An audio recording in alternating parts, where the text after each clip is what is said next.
1983, Benedict Anderson released Imagined Communities, the book in which he tries to analyze the formation of nations as socially constructed communities. In his book, he locates the origin of the so-called imagined community in print capitalism. Rather than to print their books in Latin, entrepreneurs decided to print in the vernacular languages as to maximize circulation. In other words, their profit.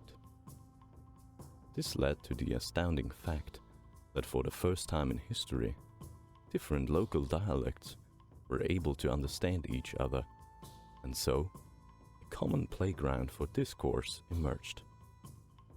But if language is the first main driving factor in creating some sort of group identity, why is it that today the former Spanish-American Empire in the Americas is divided up into 18 different nations, although they all share the same language? Was it, as Tom Nairn described, the uprising of lower classes, mainly the bourgeois, which led to the creation of nationalist movements? Anderson argues against that assessment. While it may ring true for European society, middle classes in the South Americas were of insignificant importance. Quite on the contrary, it were mainly Creole landowners who spurred the drive for independence in fear of an uprising of the lower classes. But what exactly was it that led them to believe they were better off without Madrid? Which political or social factors played key? To answer that, we must take a look at the way Madrid governed and controlled its empire. The first thing that catches the eye when looking at the map is the sheer vastness of the empire. Bear in mind, we are still in pre-industrial times, so traveling through the empire took a huge amount of effort and time. In order to manage its empire, Madrid decided to split the area into administrative units. The borders of these units were basically geographical borders, such as mountains, rivers, and forests, but also to some extent influenced by political and economic factors. These units form the very basis for today's existing nations. In order to consolidate its power, Madrid then banned those separate units from trading with each other directly. All trade had to happen with and through the motherland. This not only affected the movement of goods and people, but also the movement of information. For example, if someone in the south of Chile wanted to trade with someone in Mexico, all the goods had to go through Spanish ports first. Through these policies, the administrative units developed into separate economic zones. Until the end of the 18th century, this was a rather stable affair, but when Madrid started to impose new laws which served to increase its power, and Enlightenment ideas swept over from Europe, upper Creole classes became more and more opposed to the so-called motherland. But here Anderson states that these conditions alone are not sufficient for a nation-like group consciousness to arise. The majority of people were still non-Spanish speaking natives, while the Creoles in comparison were only a small group. So how come a small group like the Creoles were successful in establishing a group identity which led to the formation of the nations we know today? Here the main point Anderson makes is that it has to do with the way the administrative system worked. To be precise, he tries to emphasize how an administrative organization creates meaning.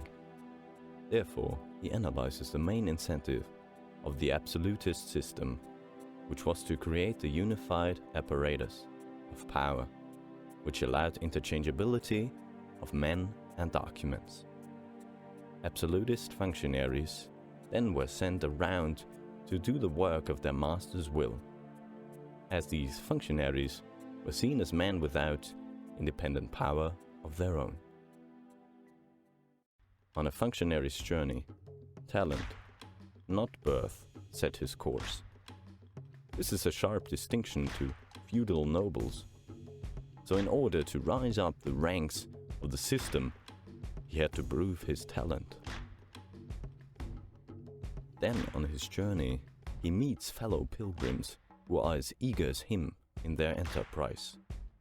This creates a feeling of connectedness between those men, while at the same time sharing the same standardized language of state.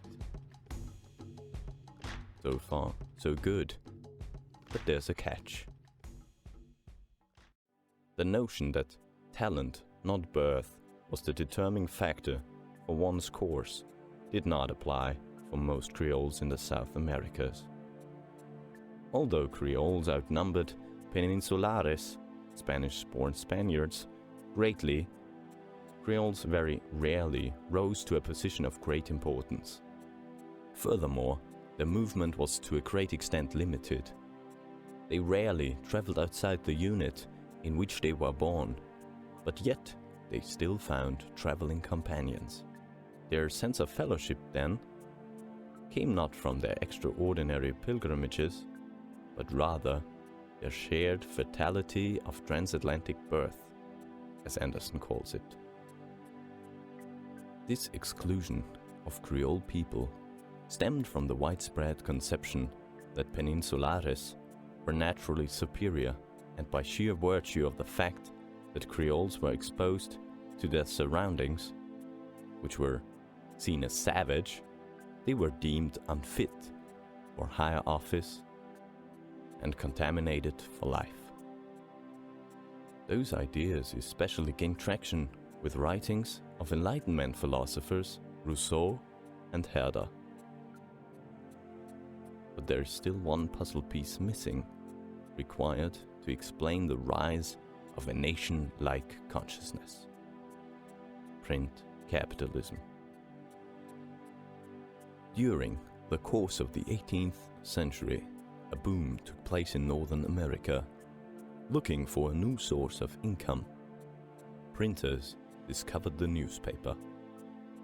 At the end of the 18th century, the same phenomenon is observable in South America. The first newspapers were more or less market appendages. One could find arrivals and departures of ships, as well as the price for certain commodities, and with time, political elements seeped into those newspapers. Now these newspapers were characterized through their provinciality. For example, alongside the Madrid newspaper, there existed a provincial one for the respective colony. While a Peninsula official would only read the Madrid newspaper, it would most likely be meaningless for a Creole to read it. This led to the creation of an imagined community in the minds of the respective readers. Due to the vast stretch of the empire, people in the north would only hear from events in the south weeks later, and then only in their own local newspaper. So the conditions for a nationalism spanning the whole empire were quite unfavorable. This is in stark contrast to Northern America, simply because of the fact that the original 13 colonies of North America comprised only an area smaller than Venezuela. A common foundation was built before people started to spread out west.